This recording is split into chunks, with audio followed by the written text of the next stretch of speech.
Yes. So hopefully her connection is better. But your TV a little loud, babe, right there. Okay, let's see. Okay, Facebook Live.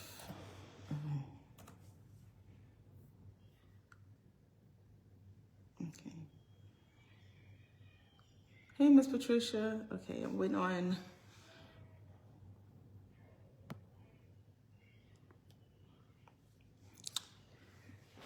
Waiting on Miss Terry to come back in. Hey, Cassandra, boo. Hey, Chris. We're just waiting on her to come back in, and then we're gonna pick up. Now, if you guys have any questions, just drop them in the chat, okay?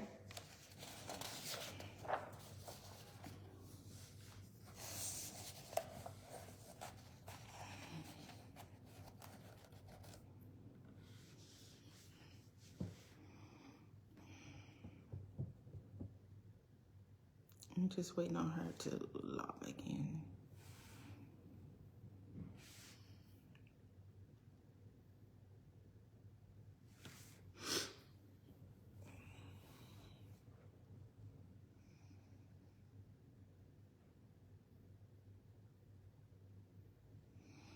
Oh, okay.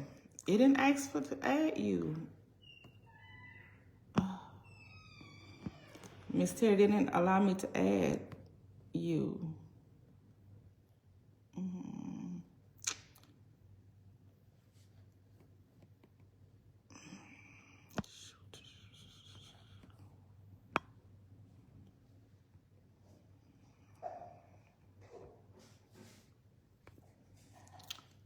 Okay, let me get back to it. Okay, Terry Bell, so I bring them in the video. Okay, send an invite. All right.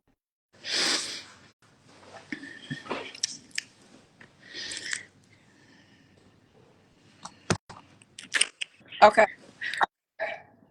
Well, I think you're okay now.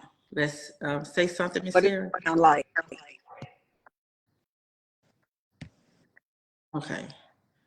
Okay. Let's pick up where we left off at. Okay. And then How's the sound? the sound is good. The sound is good to you guys? Say yes or no in the chat. Okay. I think the sound is pretty good. Okay. Where did I leave off? So saying that the genes are 10% and our diet is 60%, and we eat our way into the illness and disease that we have. So for instance, mama had diabetes, grandma had it, aunties, uncles, siblings. But the thing is, and then people realize when I say that, they're like, oh, you're right. We cook like mama and them cook, and we eat like mama and them. That's why we have that same illness and disease. Okay. It's not genetic. It's a lifestyle, meaning what we do.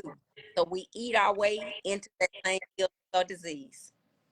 Does that make sense? Yes, it does. It does. Oh, I did not know that. Like I said, I go to a doctor and they ask you a bunch of 62% of African Americans have diabetes.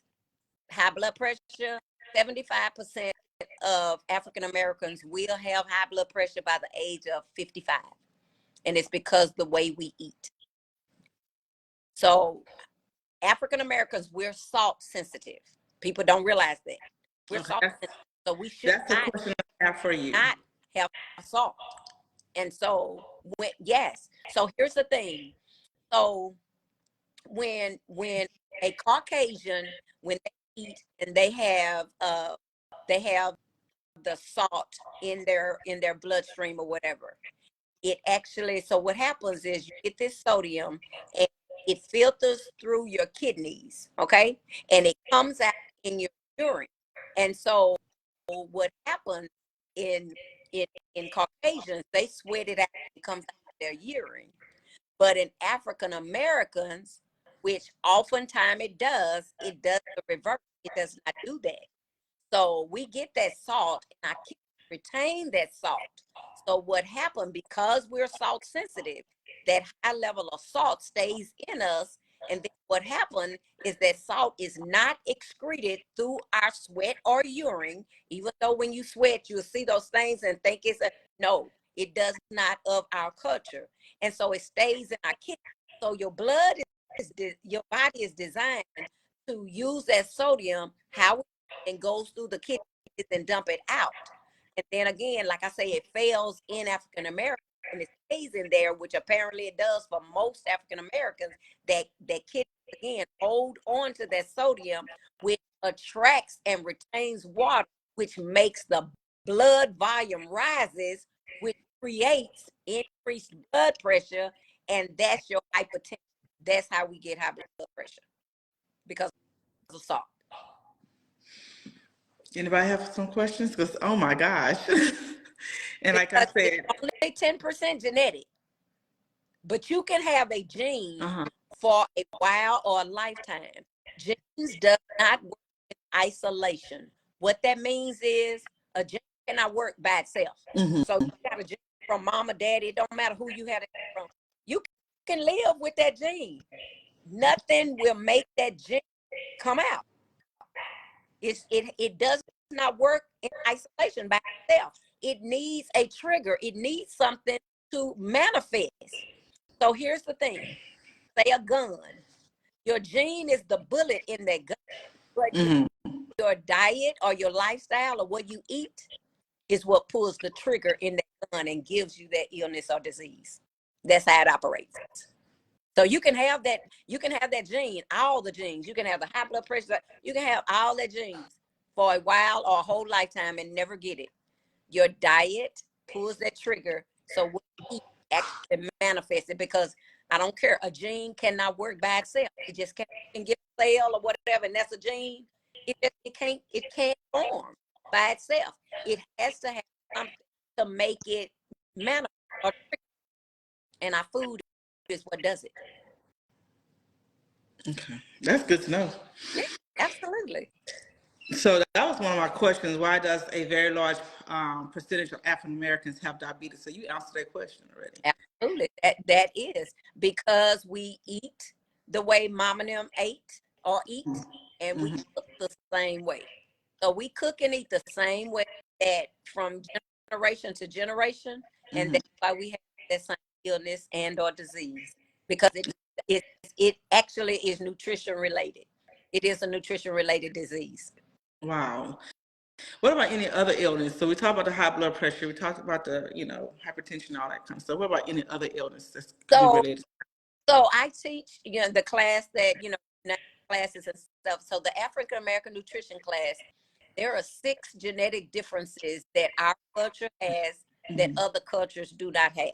Mm-hmm. And so in that class, in teaching them, Mm-hmm. those are the things we teach about. So I actually have this book that I have, and it's all about the nutrition Mm-hmm. as far as our bodies. It's Mm-hmm. how we should eat, what we should eat, all that, why we have the illnesses and disease. And when I teach that class, and the class, like I say, it's free. It's a 2-hour class. Mm-hmm. But I cannot teach everything in the book, so I sell the book. The book is $20, Mm-hmm. and it's not required, but I recommend that you purchase it, because you would want to go home and read and know all this and know our history, because Mm-hmm. the book is all the research, uh, the resources from, and quotes from physicians and things, talking about how like prevent or reverse your illness and or disease through your diet. So the 6 genetic differences that our culture has that other cultures don't have, one is vitamin D. We're vitamin D. Yeah, we all need. I Here's the thing: most all African Americans are, and the reason we are is because of the melanin in our skin. Our didn't. skin is dark, so it does not penetrate the sun and the rays that. So it protects us in one way from like burn, something like that, but then it hurts us in another way. And so most all African Americans need a supplement of vitamin D. Now, here's the thing. You do take vitamin D, and so it comes deep. You don't want to just buy the, you want to buy the bottle that has 3+ K2. The reason being that K2 is what's going to help that D, that vitamin absorb in your system. The only food that mimics the sun rays and vitamin D that you can get is mushrooms. Mushrooms are the only foods that can supplement your vitamin. Okay, I'm about to put that in Okay. the chat. Mushroom. And our Okay. second identity of African Americans is lactose intolerant. Most all African Americans are lactose intolerant. We cannot tolerate milk. We can't. So the reason a lot of us start say, "Oh, I'm getting gassy. Oh, I'm getting lactose," because our culture is not designed to digest their milk. We're not. We cannot do it. We can't. That's why we start getting sick. We have like stomach issues or bowel syndrome or different things or gas and stuff like that because our culture cannot digest milk. We can't. Like I said, the research, all of that is in this book. Like I say, this is the book. Okay, what's your name of your book? I'm gonna put it in the chat. So Well, you guys, you need to get it. they have to contact me to get the book, but it's called African American Nutrition. Okay. African American Nutrition. And can I put your phone number if they need to contact you? Absolutely. And it's just $20. It's like a 56-page book, but it's all of the research, it's all of the resources and everything talking about our culture. Okay. Now the third genetic difference is processing and hypertension, which we've talked about that. And then the fourth is stress. And that stress that we have, because as African Americans, especially as women, you know, we take care of everybody, but I say take care of them.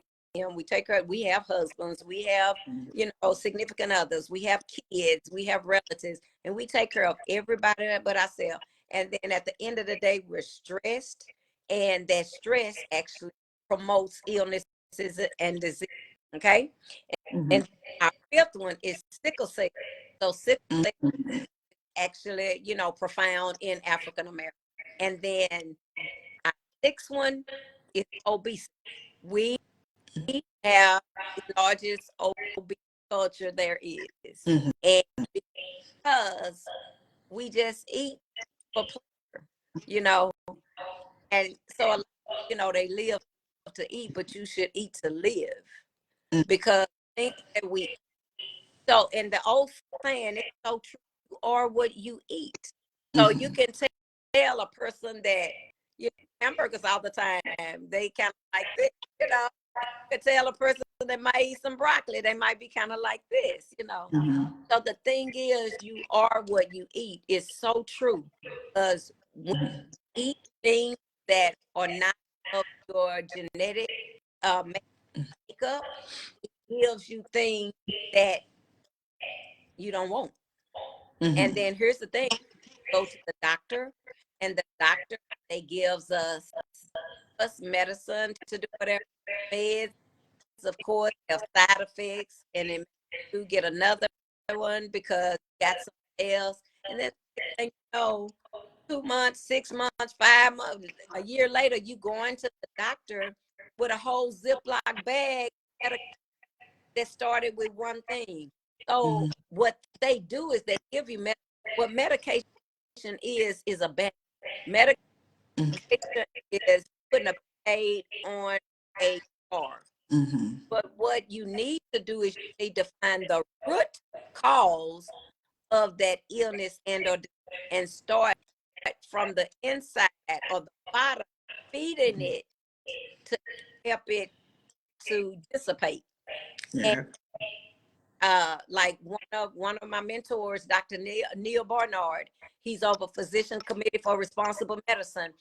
He has a book, How to Reverse Diabetes. You know, Dr. Michael Greger, he has a book, How Not to Die. And so I've met these gentlemen. I went to it was an international conference for nutritionists. Pretty much kind of vegan conference in Washington, D.C. past August, and it was amazing. I learned so much, so much, because I don't eat, and I haven't had meat in 7 years. I don't eat fish. I don't eat meat. I don't know. I just eat veggies and drink water.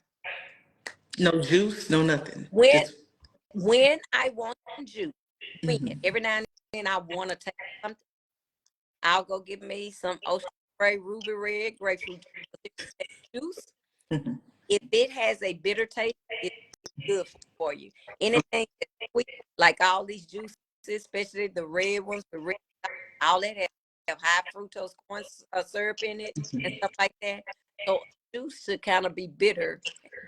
And I love the Ruby Red, and that gives me that taste that I want. And then I'm good. I go buy me a little one of those, whatever size that is, and then drink me some, and then I'm good. But other than that, I go to my water. And then like for holidays, when I do big cooking and stuff like that, and I make some tea, I'll drink some tea. But also, I don't drink soda. I just drink water and I eat veggies. Okay. Well, anybody have some questions? Because we'll keep on going. Because it's a lot of information. It's very informative. It is. I appreciate you. Oh, so I have a question about the African American, our community, our culture. So what are your thoughts about historical context in food? So I wrote a question down. So for instance, do you think the legacy of slavery and discrimination influence our current patterns of food consumption and health outcomes in the African American population?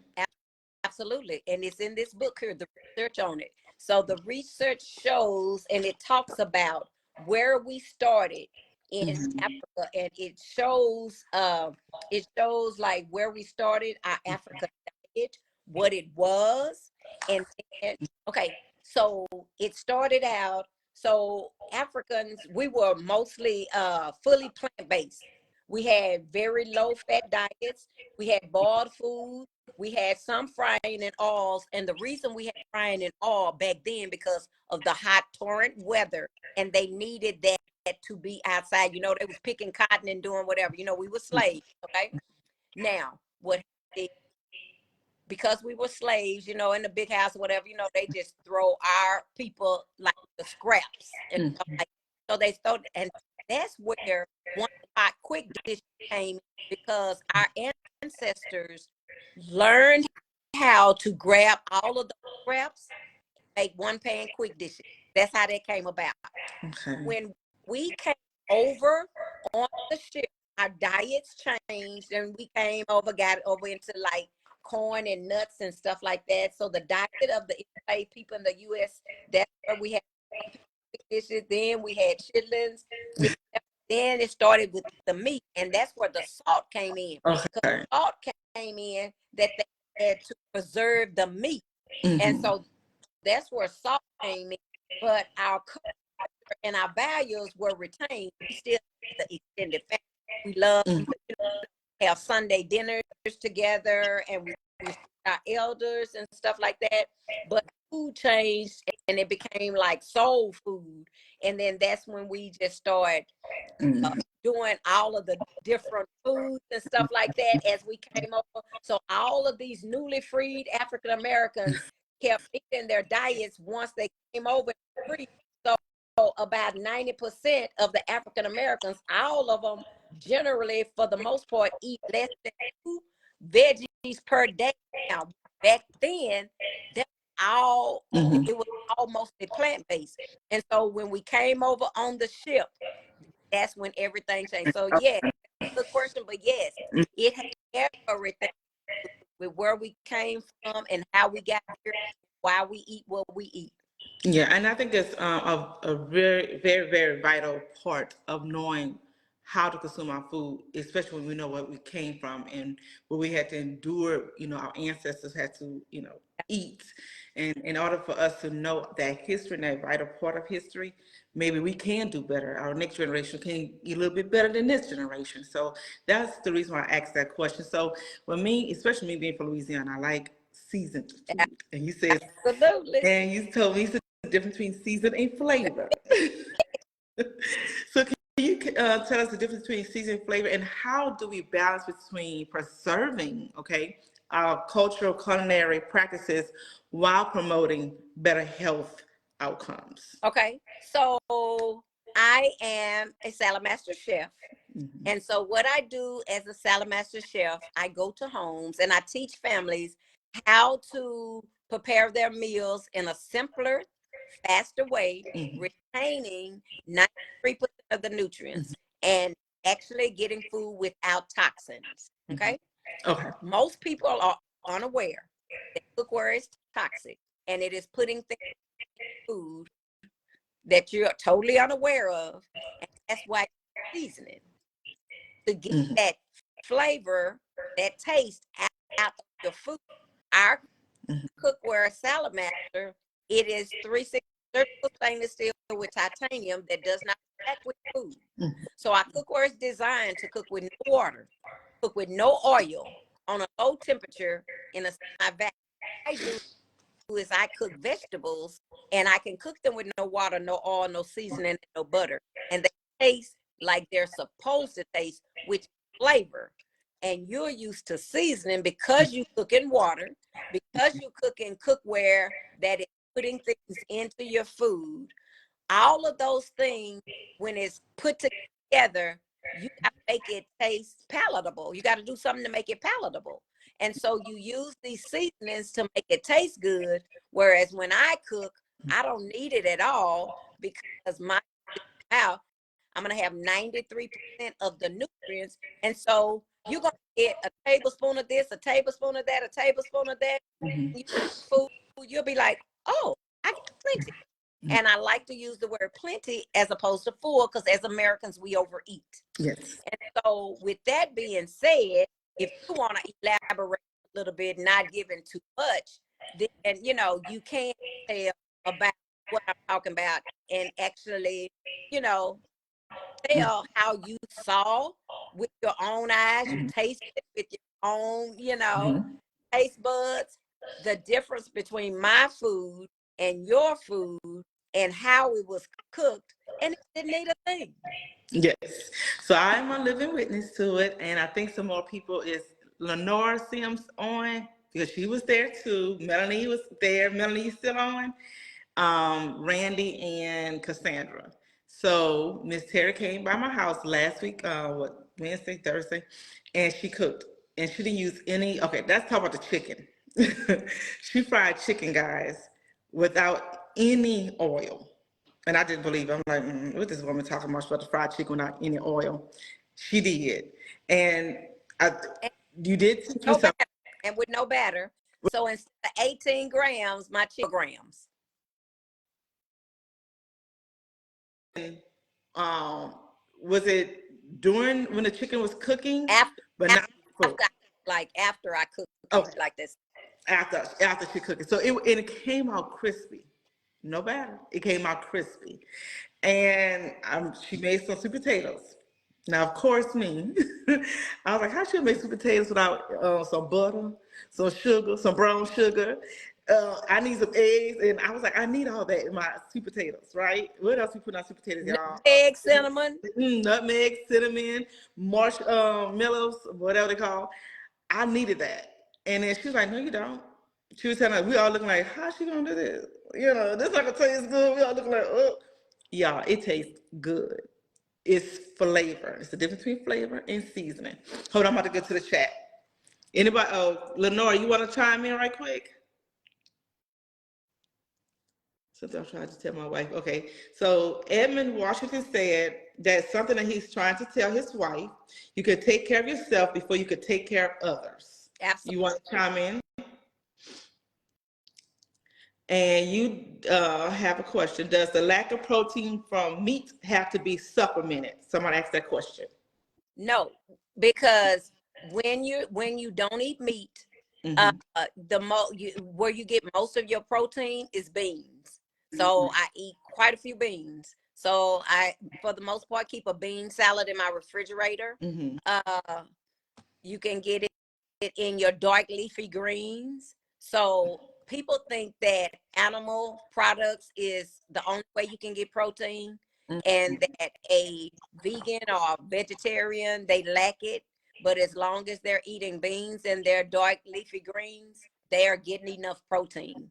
You don't lack it, and you don't have to try to supplement or get some kind of powder and use some protein powder or anything like that. You don't have to do that as long as you're eating your beans and your dark leafy greens. Okay. Okay. Thank you for that. And any more questions? Guys, you can put in a comment and I'm going to let Miss Terry know. So what about me? I love desserts. I absolutely love desserts. Okay. Are there any successful strategies or different ways to address food desserts so they can be more healthy? All right. So yes, there is. So I do a healthy cake. And so my cake, I cook, and because I cookware is designed to cook with no water, and Mm-hmm. I cookware is designed to cook with no oil. So Mm-hmm. when you make a cake, what is the recipe? A cup of water and a half a cup of oil. That half Mm-hmm. a cup of oil is 109 grams of fat. So I don't put that in my cake. I put God-given vegetables in my cake. Anything in my refrigerator, I can put in my cake other than garlic.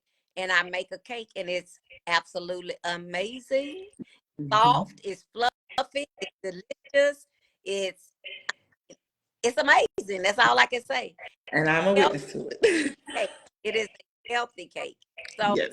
the meal that I do, my Saladmaster meal, it is a salad. It is a piece of chicken. It is mashed potatoes. It is corn. It's peas. The dessert, and my meal is 700, and that's how people are are slowly themselves off of medication. Their their cholesterol numbers are going down, and their weight is going down. They're losing weight or whatever. Mm-hmm. Strictly by cooking in Saladmaster, not even changing, not even going to the gym, and Mm-hmm. their numbers as far as on the scale, or if they have an illness or disease, are going down, because this is a nutrient dense meal, and you only need a small amount to fill up, because it is nutrient dense. You get 93% of the nutrients in food. When you have food that has empty calories, you need more food to fill up. So you need more calories to fill up. Whereas my food, you need less food to actually fill. You can come in and chime in and vouch for it, because I a small amount, but it end up in a large amount. And I cook less than a person would cook for uh, 8 people, Mm. and still leftovers after those 8 people can eat my food. Exactly. Lenore, you still on? Can I join you, chime you in right quick? Let's see. Because I want her, I don't want just because I'm the host, I want her to be there as well to vouch for it, because I had a healthy cake, y'all. Y'all know I love some desserts. I actually had a healthy cake. But I want a second opinion. Let's invite Lenore. I invited you, Sims. So can you pop in right quick?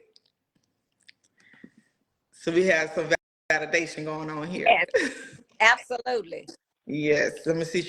She got the invite. What about mail? I'm gonna try mail. Cause I already texted and said, look, y'all, I need y'all to vouch. Cause yeah, y'all were there. We actually like amazing. Yeah, let me see. Let me find mail. She's not on. But I did invite Sims. But yes, y'all, I am a living witness to it. You don't have to, because we were all like, how's she gonna make? And she made some veggies in one pot. Like she had her corn. The corn was so fresh, so fresh. What was it? Corn, um, Peas, peas. carrots. Oh my God, mashed potatoes. Those mashed potatoes. I'm like, I know she'll put some butter and milk in it and salt and pepper. She didn't. And it tastes good. And that Saladmaster, her cookware.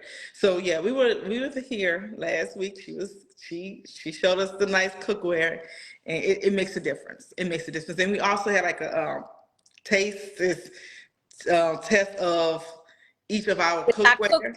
a cookware surface test. It's tasting your Yes. cookware to see what's being transferred out of your cookware into the food you feed yourself and your family. So yeah, it's a different kind of situation going on, but yes, yes. So we're gonna keep moving on about your nutrition. So you are a certified nutritionist and Saladmaster. Can you tell us a little bit more how you got into this and why? So I've been had my cookware 8 years, but 8. And so a goddaughter of mine at church, she just said, Mama Bell, can I come cook for you and Papa Bell? I'm like, oh girl, he ain't gonna want to see no presentation and all of that. But it was so surprising because he said, oh, she did it everything. We paid back. And so we did the presentation. And so I was like, when I got that presentation and I tasted what I was feeding myself, Mm-hmm. I'm like, I don't know what you got to do, but whatever you got to do, you better do it. Because I'm finna cooking that. No, I'm not eating that because I call myself being healthy. I'm going to the gym, and I was exercising. I call myself eating right. I mean, I'm doing all of this and all that. Think I'm eating healthy, and I saw that. I'm like, oh no, I'm killing it before I eat it, thinking I'm eating healthy, and I'm going to the gym and doing all that. And I saw what I saw. I mean, and it's not nobody telling me. See it with your own eyes. Taste it and do all that. When I did that, I was like, no, it was no way. So I got the cookware. And once you become a Saladmaster owner, every 2 referrals, you can earn it. And so I would do referrals and earn it and open up them. And so they was like, Terry, you need to do business. I'm like, oh, I ain't doing this business. I'm enjoying just getting my earnings and all of that. And so one day I was open, like 5 people, they approached me, Terry, you need to do this business. And I'm like, okay, what do I have to lose?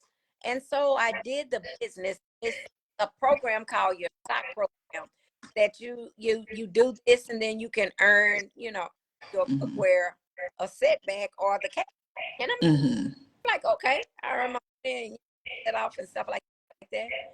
Once I did, I realized I liked what so here it is 8 years later, and the dealership that I came out of, they have certification programs to certify, and I also did the T. Colin Campbell nutrition for education for nutrition studies. So the Cornell program, the Institute program. So I'm double certified. Okay. Yes, and so that's what I do. I mean, I love it. I've just been learn to help people, and one of our mottos is we change life. And walking into a house, change your life. And Yes. that's what I do. Well, you definitely educated us tonight about us as Black people, and the diseases is not always genetic at all. It's like you said, 10% or less genetic. And so that was a big eye opener. And we definitely I put your book information in the comments. And before we wrap it up, Miss Terry, I noticed your quote says your food is only as healthy as the cookware it is in. So I guess meaning your Saladmaster cookware, right? Absolutely. Okay. So it means whatever you're cooking in. So you can say I'm eating healthy, but depending on what you're cooking in, your food is not as healthy as that cookware that you cooked in. And 9.99% the cookware you're cooking in is not healthy. So it is putting things into your food that you're totally unaware of.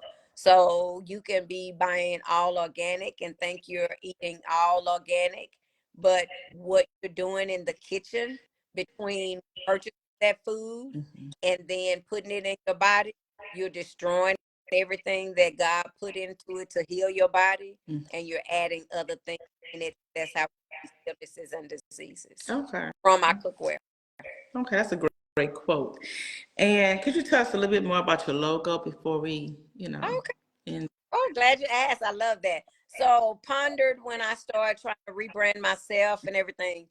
So my name is your food, your body, your So what that means is your food has everything to do with how your body looks and how your body feels.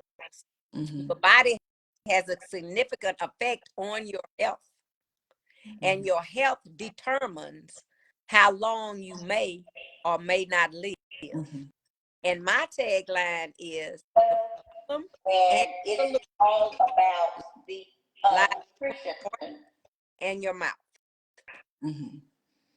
Okay. Thank you so much.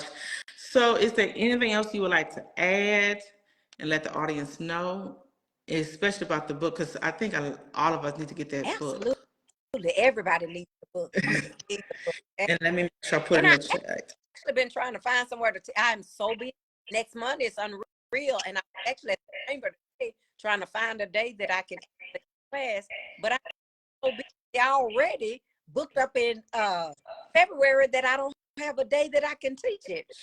But if you can get the book, you can, me, and I think all of my information on there. But my website is Your Food, Your Body, Your Health, but it's broken down Your FBH. And on Facebook, Terry Bell. My Instagram is Your FBH, and you can contact me through email. My email is Terry BTRRY And B y'all, B as in boy dot TERRY B.cooks@gmail.com. okay. All of it's in the chat. In your website, everything's in the chat. Yes. Okay. So guys, if you want to check out Miss Terry's information, her website is in there, her Facebook, her Instagram information is in there, everything's in there. If you want to purchase her book, and I think it will be a gift for family members as well, especially those who have some illnesses and people who don't. So, preventative ways to not get the illness. Not saying it's going to be 100%, like it's going to be preventive 100%, but some ways that you could try to prevent yourself from getting this illness. Because like Ms. Terry Bell says, she's an expert on this, it doesn't necessarily have to be genetic. That's what they want us to think, that it's genetic. If you have high blood pressure, if you have heart disease, if you have this, you have that. Even when I got a headache, I know I have a history of aneurysms. I'm like, oh my God, but sometimes it's what I eat. And so, yeah, so we really need to educate ourselves and our loved ones on this. So if you guys want to get the book, it's only $25, and her contact information is in the chat, okay? And as we wrap this up, I want to thank you, Ms. Terry, for being my guest. Yes, ma'am. Yeah, I am truly grateful for the opportunity to learn from you, because you have opened my eyes to a lot of things and educated me, as well as some of my friends and some of the viewers out there. So if you want to... And the chat's coming, they in light color, so I can't see, but I did see that one. I'm going to say it, but can you put my email in there? My email is Terry, BTERRY, and boy, .cooks, COOKS, @gmail.com. Yes, it's in there. It's in there. And I'll put in there another time, just, Terry Cooks @gmail.com. Yes, your information is all in there. Everything. So anybody want to ask a question before we get off? Any questions? No, we have 5 people viewing. Any questions? Going once, going twice. For Miss Bell. Okay, guys. Thank you so much for watching, and we appreciate you. Stay healthy. Yes, ma'am. Bye. Bye-bye. Be blessed. You too.